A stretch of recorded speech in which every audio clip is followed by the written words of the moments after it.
রাত তখন 11:30। কলকাতা শহর ঘুমের কোলে ঢলে পড়ছে ধীরে ধীরে। বড় রাস্তার বাতিগুলো এক একে নিভে আসছে, গলিগুলো নীরবতায় ভরে উঠছে। হাওড়া স্টেশনের প্ল্যাটফর্মে তখন কেবল কয়েকজন মানুষ, ক্লান্ত ভ্রমণকারী, রাতজাগা ফেরিওয়ালা আর দু একজন পথচারী। শেষ ট্রেন ছাড়বে আর কিছুক্ষণের মধ্যেই। মানুষজন একে একে নির্দিষ্ট কামরায় উঠে যাচ্ছে। হঠাৎ অর্ণবের চোখ পড়ল শেষ কামরার দিকে। অদ্ভুতভাবে ফাঁকা পড়ে আছে গোটা কামরা, আর আশেপাশে সবাই যেন ইচ্ছে করেই ওদিকটা এড়িয়ে চলছে। অর্ণব আজ ইচ্ছে করেই এসেছে। সে পেশায় সাংবাদিক। বিগত কয়েক সপ্তাহ ধরে এক রহস্যজনক নিখোঁজ হওয়ার কেস সে খতিয়ে দেখছে। যতদূর অনুসন্ধান করেছে, প্রত্যেকটা ঘটনা একই জায়গায় গিয়ে মিশছে। শেষ ট্রেন, যাত্রীরা উঠেছে কিন্তু আর নামেনি, কাউকে খুঁজে পাওয়া যায়নি। প্ল্যাটফর্মে বাতাস বয়ে যাচ্ছে অদ্ভুত ঠান্ডা হয়ে। হাওয়ায় কেমন এক স্যাঁতস্যাঁতে গন্ধ, পুরনো লোহার মতো, যেন মরচে ধরা স্লিপারের গন্ধ মিশে আছে। স্টেশনের আলো টিমটিম করছে। ট্রেন গর্জন করে এসে দাঁড়ালো। সামনে উঠে গেল যাত্রীরা। কিন্তু অর্ণব সোজা হাঁটল শেষ কামরার দিকে। বুকের ভেতর ঢকঢক শব্দ করছে, তবুও সে থামল না। কৌতূহল আর ভয়ের মাঝামাঝি এক অদ্ভুত টান তাকে এগিয়ে নিয়ে গেল। কামরায় ঢুকতেই কেমন ঠান্ডা হাওয়া লাগলো গায়ে। চারপাশ ফাঁকা, অদ্ভুত এক নিস্তব্ধতা ছড়িয়ে আছে। অর্ণব জানালার পাশে বসল, নোটবুক বের করল, লিখতে শুরু করল। শেষ ট্রেন, শেষ কামরা, শুরু হলো যাত্রা। ট্রেন ছাড়ার আগে হঠাৎ তার চোখে পড়ল প্ল্যাটফর্মের এক কোণে একজন বৃদ্ধ দাঁড়িয়ে আছে, কোট পরা, চোখে শূন্য দৃষ্টি।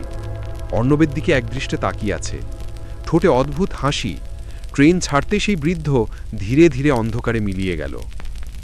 ট্রেন ছুটতে শুরু করল। জানালা দিয়ে বাতাসের হিমেল ধাক্কা আসছে। অর্ণব ভাবল হয়তো আজ কোনো উত্তর মিলবে। কিন্তু কয়েক মিনিটের মধ্যেই সে খেয়াল করল কামরার অপর প্রান্তে একজন বসে আছে।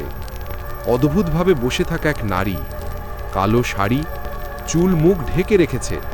অর্ণব অবাক বিল, ওইখানে তো কেউ ছিল না। নারী ধীরে ধীরে মাথা তুলল, তার চোখ জ্বলজ্বল করছে, ঠোঁটের কোণে ভয়ানক হাসি। ঠান্ডা গলায় বলল, এই ট্রেনে উঠেছ কেন? অর্ণব কিছু বলল না, তার গলা শুকিয়ে গেছে। নারী আবার বলল, এই ট্রেনের শেষ কামরায় যারা ওঠে তারা আর নামে না। ট্রেন হঠাৎ অন্ধকার সুরঙ্গে ঢুকল।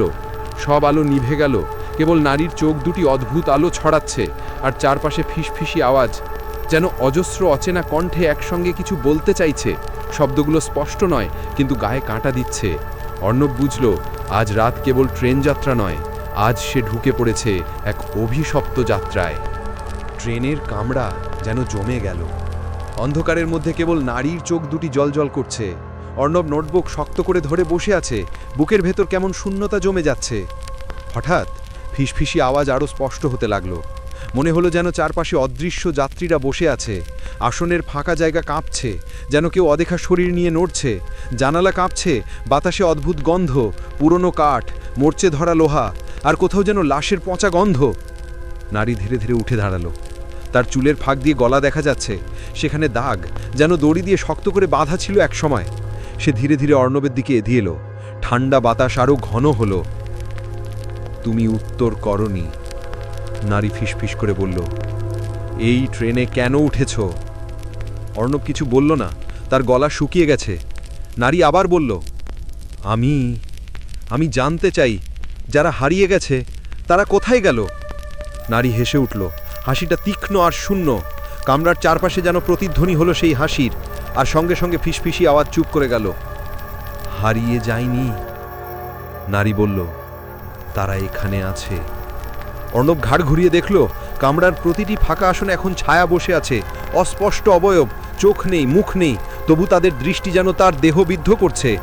ট্রেন হঠাৎ ঝাঁকুনি খেল, আলো ঝলমল করে জ্বলে উঠল। আবার সবকিছু ফাঁকা, নারী নেই, ছায়া নেই, কেবল অর্ণব একা বসে আছে। সে হাঁপ ছেড়ে বাঁচল, ভেবেছিল সবই কল্পনা। নোটবুক খুলে দ্রুত লিখতে লাগলো, কিন্তু ঠিক তখনই পেছন থেকে এক ঠান্ডা হাত তার কাঁধে চাপল। অর্ণব ঘুরে দাঁড়ালো।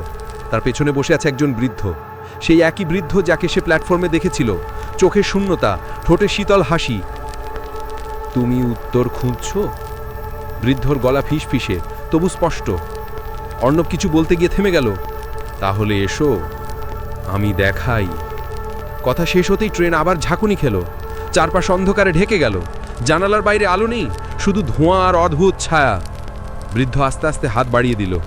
অর্ণব দ্বিধা করল, কিন্তু কৌতূহল তাকে আটকালো না। সে হাতটা ধরল, সঙ্গে সঙ্গে শরীরের ভেতর ঠান্ডা ঢেউ বয়ে গেল। চোখের সামনে সবকিছু ঘুরপাক খেতে লাগলো। ট্রেন আর নেই। অর্ণব দাঁড়িয়েছে পুরনো ভাঙাচোরা স্টেশনে। চারপাশে কেউ নেই, কেবল বাতাসের শৌষ শব্দ। প্ল্যাটফর্মে পড়ে আছে মরচে ধারা সাইনবোর্ড, লেখা মুছে গেছে, কেবল কিছু অক্ষর টিকে আছে। বে ভূত স্টেশন। অর্ণব বুঝতে পারল ট্রেন তাকে নিয়ে এসেছে অন্য একটা জায়গায়। হয়তো এটাই সেই জায়গা যেখানে হারিয়ে যাওয়া যাত্রীরা আটকে আছে। প্ল্যাটফর্মে হঠাৎ অদ্ভুত শব্দ হলো, যেন অগণিত পা মাটি ঘষে হেঁটে আসছে। অর্ণব চোখ কুঁচকে তাকালো। অন্ধকার থেকে ধীরে ধীরে বেরিয়ে আসছে অস্পষ্ট অবয়ব, চোখবিহীন মুখ, ফাঁকা চাহনি, কণ্ঠে ভাঙা ভাঙা ফিসফিস। তুমি কেন এলে? তারা সবাই একসঙ্গে বলল। অর্ণবের শরীর শীতল হয়ে গেল। নোটবুক হাত থেকে পড়ে গেল মাটিতে। সে বুঝতে পারল এখন থেকে সে শুধু সাথী নয়, সে হয়ে গেছে শেষ ট্রেনের যাত্রীদের গল্পের অংশ।